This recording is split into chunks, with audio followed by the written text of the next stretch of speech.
Iwa.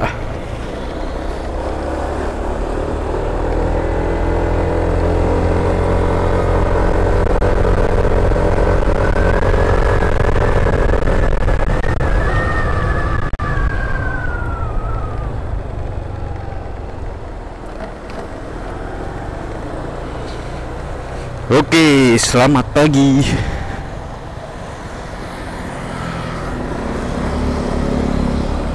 Selamat datang lagi di channel Touring Tandem bareng saya dan Adrian. Hari ini kita mau San Mori yang sudah kesiangan banget. Jam 6.41 kita mau ketemu di titik poin. Hari ini kita mau ke Bogor, mau ngobrolin rencana untuk touring. Touring kemana? Lihat aja nanti. Tapi hari ini kita mau motoran ke Bogor. Selain agendanya untuk ngobrolin touring, tapi juga mau nikmatin kuliner di Bogor. Jadi hari ini saya mau ngajak Adrian jalan-jalan ke Bogor sebentar aja. Mungkin habis makan siang kita balik lagi ke Tangerang Selatan dan Depok ini gitu.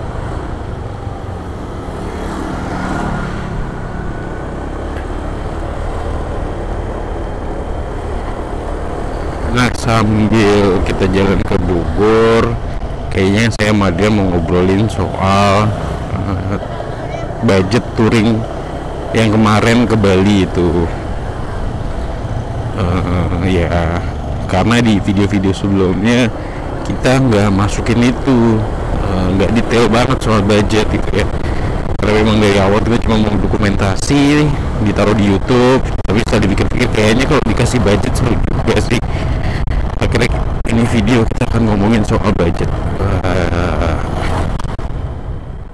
Sebelum kita bahas soal budgeting kemarin touring di Bali, saya mau menjelaskan bahwa di sini saya dan Adrian lagi coba mic baru, dan cuman karena kita belum paham gitu ya kondisinya gimana.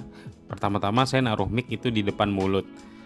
Kendalanya adalah ketika mau motor agak cepat, angin tuh masuk ke helm lumayan kenceng dan akhirnya noise-nya parah banget, jelek banget, bikin suara jadi pecah gitu ya. Tapi nanti di Bogor kita sudah mengubah posisi mic jadi deket kuping dan deket dengan speaker dari intercom. Jadi sesekali suaranya Adrian akan masuk ke mic juga gitu. Sekali lagi mohon maaf kalau ada kendala di sound, kami masih belajar juga, tapi kami janji akan terus improve untuk jadi lebih baik.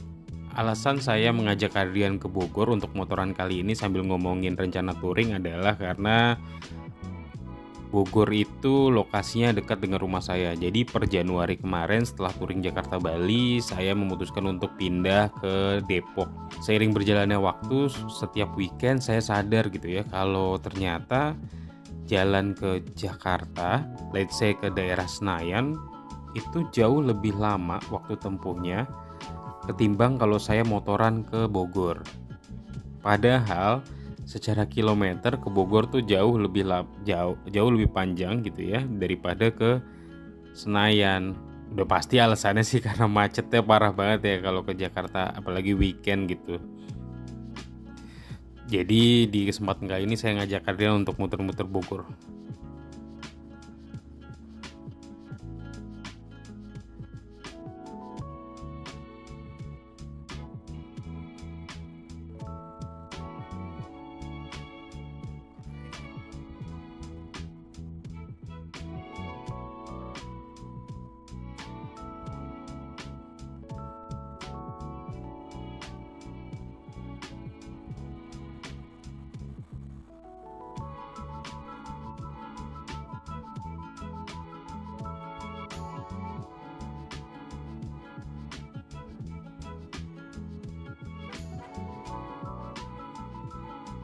Nah, buat teman-teman yang mau motoran ke Bogor, sebenarnya kalau dari daerah sini, ini namanya Jalan Raya Jakarta Bogor ya. Saya mau ketemu di Alfamidi di sini sama Adrian. Nah, kalau di lurus ini ke depan ini ke arah utara ini, teman-teman bisa ngelihat jalur ke arah Ciputat. Nah, kalau teman-teman dari arah Jakarta dan mau ke Bogor itu tinggal ke arah selatan aja, itu benar-benar ngikutin jalan aja. Mungkin teman-teman yang dari Jakarta Barat bisa masuk Jalan Panjang, atau teman-teman yang dari Bintaro bisa masuk dari situ. Teman-teman yang dari Pondok Indah, Radio Dalam itu juga bisa ngarah ke Jalan Raya Arteri Pondok Indah. Ini nembus saja, lurus saja ke selatan, itu nembusnya ke jalan ini. Gitu.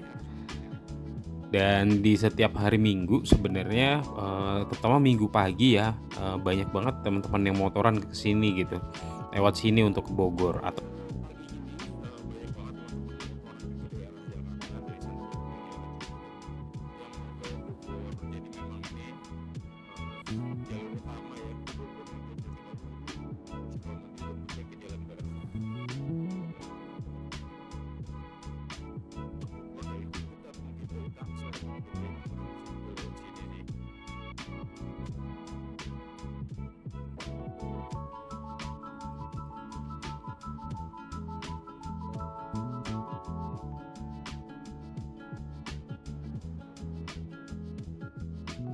Nah, teman-teman, ini posisinya saya dan Adrian sudah bergabung di Alfa Midi dan kita akhirnya jalan menuju ke arah selatan.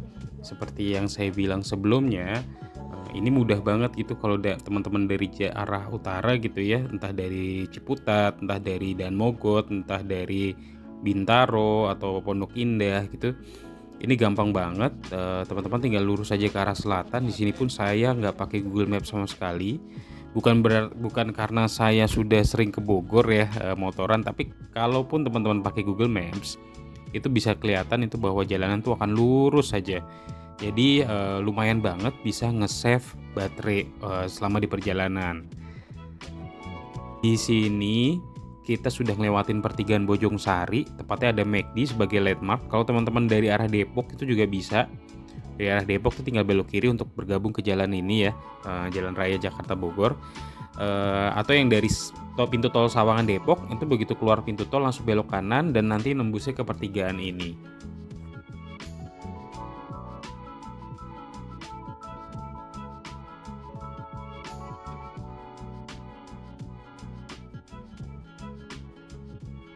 Selanjutnya landmark yang bisa dijadi patokan adalah Pasar Parung. Pasar Parung ini juga lumayan tricky ya. Di sini macet banget biasanya kalau di hari-hari tertentu atau di jam-jam tertentu sih. Kalau setiap hari pasti macet, tapi jam-jam tertentu lumayan lancar. Di sini sekitar jam 7 atau setengah 8 pagi itu lumayan lancar. Di sebelah kanan ada jalan, itu teman-teman tembusnya ke BSD. Jadi kalau teman-teman yang dari BSD juga bisa lewat jalur ini gitu ya, bergabung di sebelum Pasar Parung tadi, dan ini bisa lurus saja udah sampai Bogor.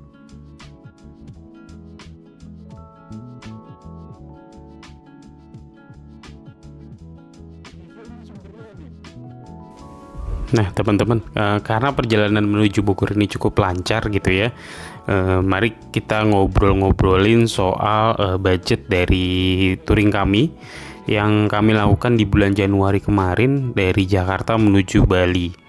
Sekedar catatan, ini tidak bisa dijadikan acuan utama karena mungkin agenda teman-teman untuk touring berbeda dengan agenda kami. Untuk diingat kembali, kami melakukan touring itu karena kami selain mau istirahat di Bali dan mau santai di Bali, kita juga pengen silaturahmi dengan teman-teman di beberapa kota. Dan tidak cuma itu, kita juga pengen menikmati kuliner-kuliner setempat. Itulah kenapa mungkin agenda teman-teman bisa beda dengan kami, dan kalau sudah agendanya saja beda, kemungkinan besar budgetnya pun juga beda gitu ya. Tapi ini hanya gambaran aja, kira-kira mungkin apa sih yang teman-teman perlu hitung gitu ya. Jadi itu aja. Jadi itu yang akan kita bahas sih. Nah, yang pertama, yang paling esensial tentu adalah bensin ya. Kalau di video-video sebelumnya saya selalu update gitu ketika saya dan Adrian ngisi bensin, dan secara total selama dari Jakarta menuju Bali dan menghabiskan waktu beberapa hari di Bali itu kita ngisi bensin 6 kali. Yang pertama di Jakarta tentunya pas mau berangkat, kedua di Cirebon ketika istirahat di hari pertama, lalu di pengisian ketiga adalah di Jogja, dan kami baru ngisi bensin lagi di Malang, Banyuwangi, dan di Bali. Nah, di Bali ini juga sekali ngisi bensin, dan itu udah terakhir kali yang kita ngisi bensin. Kalau nggak salah masih ada sisa setengah sampai saya akhirnya pulang ya. Nah, untuk teman-teman yang nanya, kita pakai motor Honda ADV tuh bensinnya apa sih ya? Kalau di Jakarta sehari-hari saya dan Adrian pakai Shell. Saya pribadi biasanya pakai Super, kadang-kadang pakai V-Power. Tapi kali ini saya ingat saya pasti pakai Super, Shell Super di Jakarta dan di Cirebon. Dan kalau lepas dari Cirebon, mulai dari Jogja sampai Bali, saya pakai Pertamax gitu. Nah, kita ngisi bensin itu biasanya ketika indikatornya benar-benar udah kedap-kedip. Kalau di Honda ADV, kalau udah kedap-kedip berarti udah harus cepat-cepat isi bensin gitu ya. Dan kalau saja kita ngisinya dalam sekitar 7 liter dan kita ngisi sebanyak 6 kali, berarti itu sekitar totalnya Rp520.880. Terus berikutnya yang nggak kalah besar adalah sebenarnya penginapan. Setelah bensin, yang udah pasti kita butuhkan banget itu penginapan. Karena kita touring itu jarak jauh dan kita nggak mau maksain untuk jalan terlalu jauh gitu ya. Nah, penginapan pertama yang kita pesen adalah Airbnb di Jogja, di daerah Taman Siswa. Jadi kalau nggak salah itu Airbnb-nya harganya 450.000 untuk 2 malam gitu ya, untuk 1 kamar. Karena kami pesan 2 kamar berarti sebenarnya 900.000. Oh ya, penghitungan ini akan saya hitung sebagai penghitungan individu ya. Walaupun saya sama Adrian, tapi kita hitungnya individu aja, biar teman-teman bisa ngitung-ngitung lagi kalau misalnya teman-teman tuh touring solo gitu. Nah, Airbnb kita di Jogja pakai 2 hari dengan harga 1 malamnya sekitar 225.000. Berarti 2 malam di Jogja itu sekitar 450.000. Sebenarnya penginapan di Jogja tuh banyak yang lebih murah, tapi saran saya buat teman-teman harus lebih hati-hati memilih penginapan. Jangan cuma karena harga murah terus teman-teman tergoda gitu ya. Karena ingat, sekali lagi kita touring, kita bawa motor, perhatikan juga keamanan motor kita gitu. Kalau teman-teman lewat Airbnb bisa langsung ditanyain saja sama pemilik properti dia, dan kita tanya apakah motornya kehujanan, apakah ada kunci tambahan, atau apakah ada penjaga. Itu perlu dipastikan lagi gitu ya. Penginapan berikutnya adalah kita nginep itu di Malang. Saat itu kita pakai Amaris. Kenapa saya pakai Amaris? Karena saya memang ada member di Santika Group. Jadi dapat diskon. Hari itu 1 kamar satu malam itu sekitar 387.000. Nah, khusus Malang ini adalah satu-satunya hotel yang saya dan Adrian 1 kamar gitu ya. Kita share kamar gitu, 387.000 dan sudah termasuk sarapan. Penginapan berikutnya adalah di Betah, Banyuwangi. Di sini saya dan Adrian juga beda kamar. 1 malamnya 240.000 gitu ya. Balik lagi, kalau di Malang tuh kayaknya, atau di Banyuwangi sebenarnya masih banyak yang lebih murah gitu. Tapi kita coba cari yang lebih proper untuk istirahat, dan terpenting adalah motor kita aman. Terus setelah di Banyuwangi itu kita juga cepat jalan-jalan di Baluran. Kalau nggak salah tiket masuk Baluran itu 21.000 ya. Itu udah termasuk biaya parkir motor 5.000. Saya nggak tahu kalau hari weekend bagaimana atau hari weekdays gimana, tapi seingat saya saat itu kita ngeluarin duit 21.000 per orang. Lepas dari Baluran, saya dan Adrian itu nyebrang ke Pelabuhan Gilimanuk. Itu kita ngeluarin duit sekitar 29.000 untuk biaya penyeberangan dengan spesifikasi motor 150 cc. Saya kurang paham, setahu saya di atas 250 cc itu ada harga sendiri ya gitu ya. Dan kalau teman-teman jalan kaki itu juga ada harga yang beda, apalagi kalau udah naik mobil gitu ya. Teman-teman bisa mantau di aplikasi Verizi untuk ngelihat detail harga dan sekaligus untuk pemesanan tiket. Oke, kalau sudah sampai Bali ya artinya kita harus membahas soal penginapan lagi gitu ya. Kami di Bali secara total 4 hari untuk nginep. 2 malam pertama adalah di Ubud gitu ya. Di Ubud kita juga nyari hotel yang sedikit lebih proper dari hotel-hotel sebelumnya. Di situ kita nginep 2 malam di Ubud, dan hotelnya itu rate-nya adalah 450.000 sehari. Jadi karena kami nginep 2 malam, maka kita mengeluarkan total 900.000. Lagi-lagi ini per orang ya, karena saya dan Adrian pisah kamar untuk menjaga privasi satu sama lain, dan juga untuk supaya istirahatnya lebih nyenyak aja gitu. Di Bali selain nginep di Ubud, saya dan Adrian juga ikut tour wine di Sabah Bay. Itu tour wine-nya itu sekitar 207.800, saat itu sudah termasuk pajak. Jadi kalau ini benar-benar optional, teman-teman pasti nggak semuanya pengen ikut tour wine kan ya. Ini bisa dihapus saja, tapi untuk catatan saya dan Adrian memang mengikuti tour ini dan biayanya sekitar 217.800. Dan setelah itu kita juga pindah hotel. Setelah 2 malam di Ubud, kita pindah ke Seminyak. Di Seminyak juga kita pilih hotel yang jauh lebih bagus lagi, jauh lebih proper lagi, dan mau nggak mau harganya juga lebih bagus. Kita pindah ke Ramada Encore, itu sekitar 750.000 per malam ya. Karena memang pas di Ubud saya bilang sama Adrian, ayo cari hotel yang lebih proper lagi, lebih santai lagi, karena kita di Bali udah nggak perlu ngebut-ngebutan, udah nggak perlu jalan jauh, bener-bener mau menikmati Bali aja gitu ya. Jadi saya bilang sama Adrian, yuk cari hotel yang lebih bagus gitu. Dan di situ saya sempat bilang sama Adrian, maksimal 800.000 deh. Kalau ya lewat-lewat dikit nggak masalah lah. Akhirnya kita dapat hotel di Seminyak yang satu malamnya sekitar 750.000. Jadi total hotel di Seminyak itu 2 malam itu sekitar 1,5 juta. Nah, setelah itu yang harus pos pengeluaran duit yang lumayan besar juga terjadi di transport pulang, yaitu adalah ekspedisi motor dan tiket pesawat. Untuk ekspedisi motor sendiri saya pakai Herona. Pengiriman motor sekitar 3-5 hari kerja itu menghabiskan dana sekitar 1.100.000 dan itu sudah sampai rumah. Untuk untuk teman-teman yang mungkin nggak perlu sampai diantar sampai rumah gitu ya, sampai portnya Herona aja, mungkin harganya beda, atau mungkin untuk harga pasti teman-teman harus ngecek sih, telepon ke Herona di Denpasar, tanya kalau mau kirim ke kota teman-teman gitu ya dari Bali kira-kira berapa. Nah, selain ekspedisi, yang mahal banget adalah tiket pesawat pulang. Saya dan Adrian cukup nekat, kita beli tiket di hotel itu paling sehari sebelumnya gitu ya.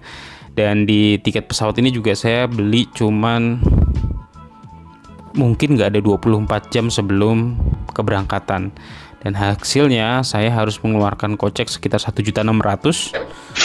Itu 1.600.000 itu untuk tiket pulang Denpasar CGK Cengkareng. Dan saya itu pulang sekitar hari Minggu pagi, itu juga mungkin alasan kenapa harga tiketnya mahal banget. Sementara Adrian yang pulang besoknya itu dia dapat tiket 600.000 pakai Super Airjet. Jadi mungkin teman-teman ya sebaiknya sih beli tiket jangan mepet-mepet, dan kalau bisa jangan pas rame-ramenya ya. Minggu pagi itu bener-bener orang tuh pada pulang dari Bali ke Jakarta. Jadi baiknya hindari jam-jam itu deh. Nah, yang nggak kalah penting adalah kita bahas soal makan. Nah, makan ini saya dan Adrian menganggarkan kalau di Pulau Jawa itu sekitar 20.000. Sedangkan di 20.000 sekali makan, berarti kalau di Bali itu sekitar 50.000 sekali makan. Karena harga di Bali itu memang sudah hampir sama seperti di Jakarta. Jadi total makan yang kita habiskan, ini perkiraan ya, sekali lagi karena saya nggak nyimpen semua bon yang kita makan gitu ya. Jadi total makan yang kita keluarkan itu sekitar 900.000 untuk 9 harian ya. Dan memang pas di Bali itu saya dan Adrian pure restoran dan cafe. Kalau teman-teman mau cari makan yang lebih murah lagi, banyak banget di Bali itu. Sebagai contohnya waktu kita makan di Pison di Ubud, ketika saya keluar selesai sarapan ternyata ada ibu-ibu yang jualan kayak kue-kue basah, termasuk juga makanan sarapan khas Bali gitu ya. Dan itu 10.000 tuh udah juga bisa cukup kenyang gitu ya. Teman-teman bisa cari yang halal atau yang non halal tuh juga ada gitu. dan harganya bener-bener murah banget. Ya sebenarnya dimanapun tempatnya, mau tempat wisata atau bukan, makanan itu selalu ada opsi untuk beli murah atau beli yang agak mahal gitu. Jadi balik lagi ke tujuan teman-teman, kalau emang ingin menikmati kuliner mungkin bisa mengalokasikan dana lebih untuk makan. Tapi kalau emang yang penting adalah keisi tenaga gitu ya, karena perjalanan jauh, ya teman-teman juga bisa menghemat di situ. Jadi secara total saya dan Adrian menghabiskan dana sekitar 7 juta. Tepatnya adalah 6.965.600 rupiah, tapi kita bulatkan saja 7 juta. Tapi balik lagi, hotel, makan, dan tiket itu adalah suatu hal yang bisa teman-teman kontrol atau teman-teman tekan kosnya, sehingga mungkin bisa banget itu ya, touring Jakarta Bali dengan periode 9 hari itu bisa banget dipotong jadi 3 juta atau 3,5 juta tuh saya rasa bisa banget sih. Untuk tiket pulang sendiri, kalau teman-teman motor tetap diantar gitu ya, lewat ekspedisi teman-teman ke Jakarta atau kemana gitu, naik bis tuh juga bisa. Bis itu kalau dari Denpasar ke Jakarta tuh bisa 600.000 atau 500.000. Waktu tempuhnya mungkin sekitar 24 jam atau 26 jam.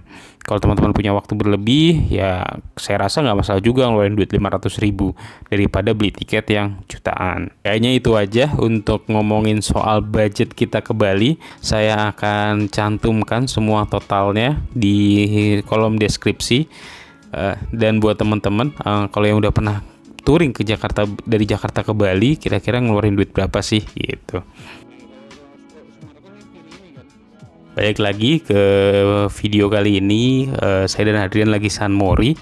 Ini kita sudah memasuki kota Bogor dan di depan tuh ada Jalan Pajajaran. Di sini ada perempatan yang kalau teman-teman ke kiri itu bisa ke Summarecon Bogor dan bisa nembus ke arah puncak. Kalau ke kanan teman-teman bisa juga langsung ke arah Kebun Raya. Tapi di depan juga kalau lurus saja bisa langsung ke Kebun Raya juga sih. Nah, di sini kita sudah masuk ke Jalan Raya Pajajaran. Saya dan Adrian akan berhenti dulu di Shell Pajajaran untuk saya ngisi bensin, karena saya belum ngisi bensin. Sebenarnya sih saya yakin bisa sampai pulang lagi gitu, tapi nggak mau terlalu ngambil resiko, dan di depan juga ada pom bensin dan saya rasa kita perlu istirahat, ya udahlah kita mampir aja gitu ya. Dan di sini ketika kita masuk Bogor, Adrian udah bilang kalau dia tuh vibes-nya ketika masuk Bogor tuh kayak miniaturnya Bandung gitu ya. Nuansanya udah beda jauh dari Jakarta, mirip-mirip sama Bandung, apalagi udaranya yang lumayan bersih kalau dibandingin di Jakarta. Itu yang bikin vibes-nya tuh kayak beda banget Bogor. Kalau saya sendiri sih hampir serupa, tapi tidak sampai melihat Bogor ini seperti miniaturnya Bandung gitu ya. Tapi yang saya suka dari Bandung adalah lihat ini pohon-pohonnya banyak banget, dan ini terus ke depan tuh bakal banyak banget pohon. Jadi itu juga sih alasan saya senang banget ke Bogor. Dan di sini kita rencananya mau sarapan soto kuning. Soto kuning di Bogor tuh sebenarnya banyak, di Jalan Surya Kencana tuh juga banyak. Ada soto kuning Pak Yusuf yang pakai P. Tapi di sini saya lihat di Google Maps jam 8 kurang itu sotonya belum buka. Jadi di kesempatan kali ini saya dan Adrian akan sarapan soto di kedai soto Ibu Rahayu. Buat teman-teman yang udah familiar, saya juga rekomendasi tempatnya karena sangat family friendly. Pas saya kesana banyak banget keluarga-keluarga, ada yang membawa orang tuanya, ada juga yang membawa anak-anaknya. Dan pas di situ juga kita kebetulan banget bareng sama rombongan yang touring dari Jakarta juga. Jadi saya rasa ini tempatnya enak banget gitu ya, parkirannya luas, dan buat yang nanya posisinya di mana bisa langsung ke Google Maps sebenarnya, tapi ini tuh dekat banget sama Lorena.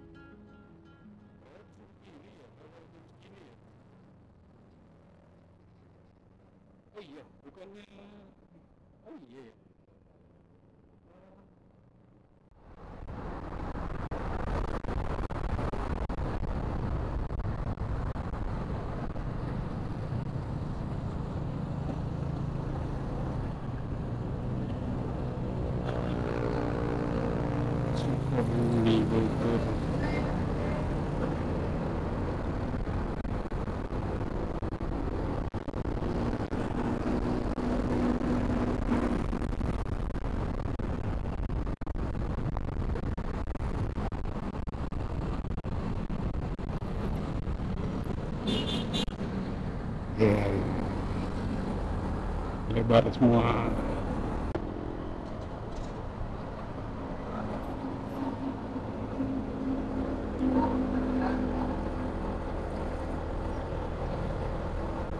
Ini juga kafe nih, Weekend Bros, Pesta Kopi.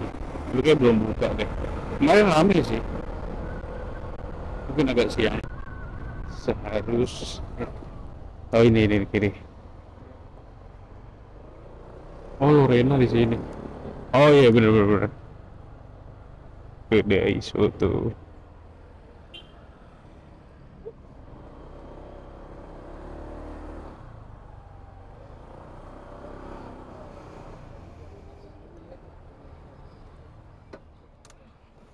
Lu sini nggak bisa? Kayaknya sini bisa deh. Ah. Oh Lorena di sini.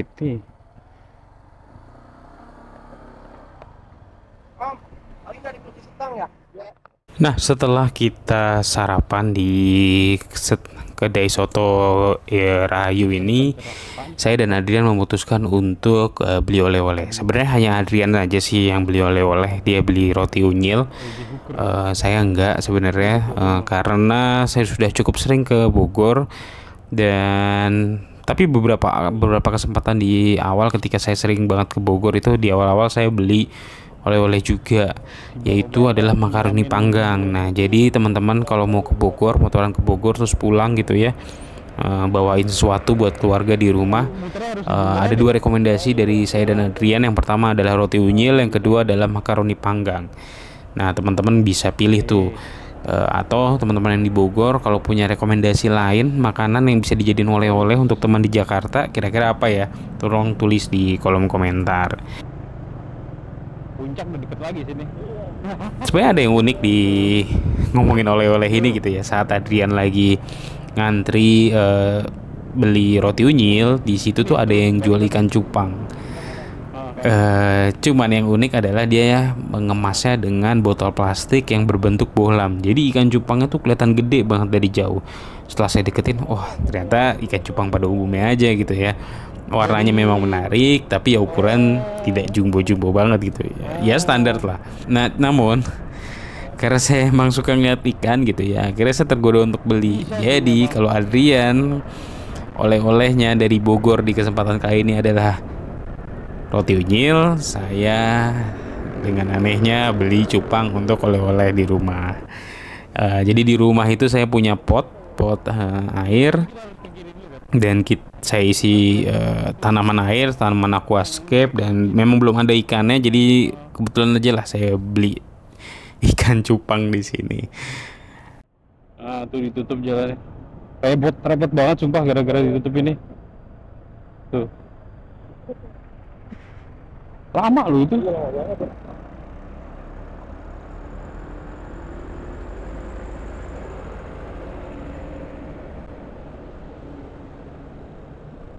Ini aja. Puter.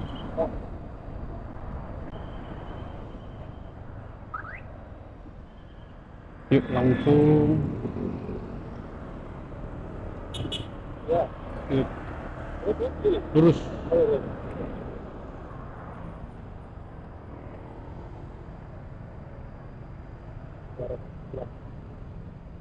Nah, setelah sarapan beli oleh-oleh, saya beli ikan cupang. Kita nongkrong dulu di salah satu kafe di kawasan Malabar gitu ya. Jadi kita nongkrong di situ, beli kopi, dan apa yang kita omongin? Ya, kita ngomongin soal touring selanjutnya. Jadi buat teman-teman yang kalau di akhir bulan ini, di akhir bulan September akan ada long weekend. Saya dan Adrian akan cuti, karena kami cuma bisa motoran kalau lagi cuti atau kalau lagi libur gitu ya. Kita akan ke daerah Jawa Barat. Lokasinya di mana? Lihat aja nanti. Tapi di situ saya dan Adrian mikirin lagi kira-kira aktivitas apa aja yang seru ya gitu. Kalau dibandingin waktu di Bali, mungkin kebanyakan kita wisata kuliner gitu. Tapi kalau di touring brace besok ini ke salah satu daerah di Jawa Barat, pengennya sih kita experience entah ke museum atau kemana gitu, kita pengen banget. Tapi belum tahu juga karena ada beberapa tempat yang kita pengen kunjungi itu sold out tempatnya, dan booking harus jauh-jauh hari. Jadi di cafe ini namanya Third Wave Cafe, saya dan Adrian planning lebih dalam kira-kira mau kemana aja. Teman-teman bisa nunggu aja lah ya kita mau kemana gitu.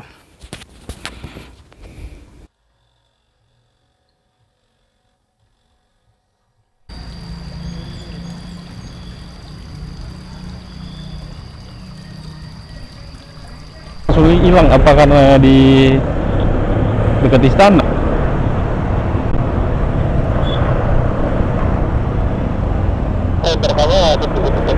Iya, apa karena dekat istana ya?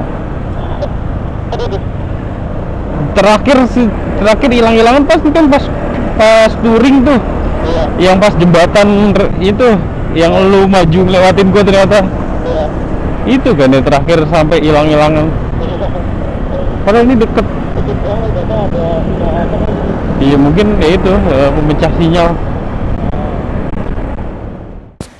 Nah setelah akhirnya kita di Third Wave Cafe untuk Third Wave Coffee untuk minum kopi dan makan snack, akhirnya kita sebelum pulang kita mau mampir ke daerah dekat stasiun Bogor. Di situ ada satu es teh, kedai teh gitu ya, namanya kedai teh Jaya Abadi.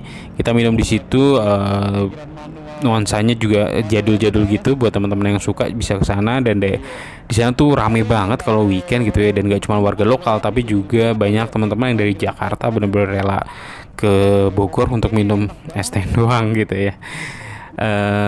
Saya rekomendasiin buat teman-teman yang mau nyoba itu juga bisa. Cuman harus diakui di situ tempatnya lumayan sempit, tapi pengunjungnya rame gitu ya.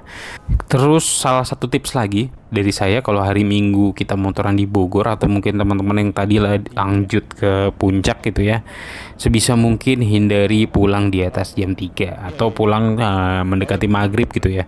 Karena ada pengalaman pribadi, saya pernah pulang tuh dari Bogor sekitar jam 5. Wah itu macet banget. Nanti di Pasar Parung itu macet, sebelum Pasar Parung di perempatan Kemang itu juga macet gitu ya. Jadi buat teman-teman saya rekomendasiin pulang lebih awal. Dan di sini pun setelah ngopi kita jam 1 itu udah pulang dari Bogor. Jadi di mana-mana loh.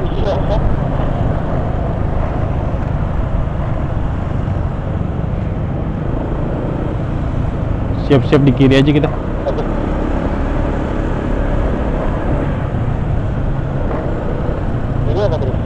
Ke lurus tapi majuan dikit apa ya. Nah ini teh Jaya Abadi. Rame.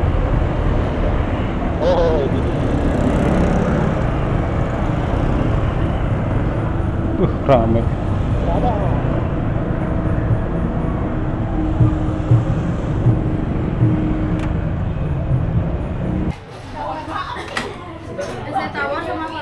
Lumpia satu, sosis Solo satu. Udah.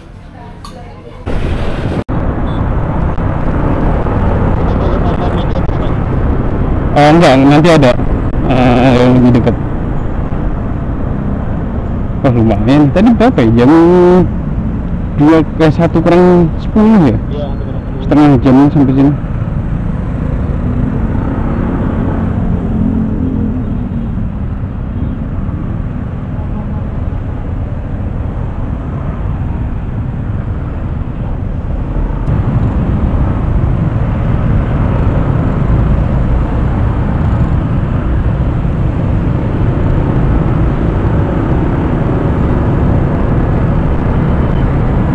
Bapak bawa apaan ke belut?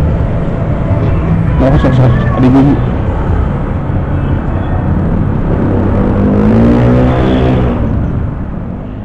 Nah kalau masih siang gini sebenarnya cukup enak ya. Saya dari teh Jaya Abadi itu sekitar jam 1 kurang 10, dan jam setengah 2 kurang 10 itu kalau nggak salah saya sudah sampai Pasar Parung. Seperti yang dilihat di video ini. Ini kita sudah ada di Jalan Raya Jakarta Bogor lagi. Kini sekarang kita udah ngarah ke Jakarta, dan di beberapa meter ke depan saya dan Adrian akan belok kiri ke arah rumah saya di daerah Pondok Petir. Nah, buat teman-teman yang rumahnya di sekitaran Ciputat, Bintaro, Radio Dalam, Pondok Indah, Tanah Kusir, itu bisa tetap lurus saja, karena kalau teman-teman lurus itu akan nembus ke Ciputat. Habis itu teman-teman akan masuk ke Lebak Bulus. Habis itu teman-teman bisa berpencar kemanapun teman-teman tinggal gitu ya. Nggak usah khawatir, sekali lagi kalau udah di Jalan Raya Bogor ini teman-teman bisa ngikutin aja jalur kuning. Teman-teman kalau ke utara ya udah mentoknya di Jakarta, bisa di Jalan Panjang juga, atau kalau teman-teman ke selatan ya udah sampai Kota Bogor dengan selamat. Sekian dulu perjalanan iseng motoran saya dan Adrian kali ini. Jangan lupa terus pantengin YouTube kami, dan follow Instagram kami, dan tunggu perjalanan kami selanjutnya yang gak akan lama lagi. Terima kasih sudah nonton video-video kami. Sampai jumpa.